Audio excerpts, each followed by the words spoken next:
Aujourd'hui, je vais parler de la pyramide ascendante. Donc, elle ressemble beaucoup en termes de concept à la pyramide descendante, sauf que là, cette fois-ci, c'est une méthode qui est beaucoup plus avancée.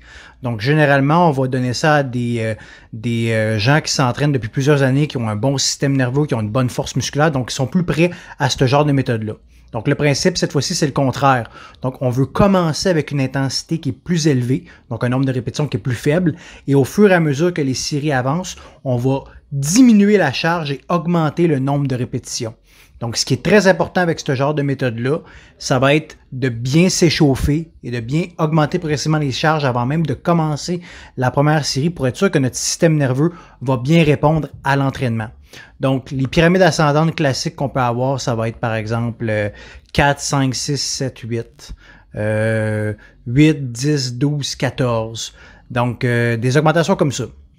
C'est le même principe au niveau des changements d'intensité d'une série à l'autre. Donc, on essaye de diminuer cette fois-ci l'intensité de 2 à 3 %, maximum 5 si on est un petit peu moins avancé avec cette méthode-là.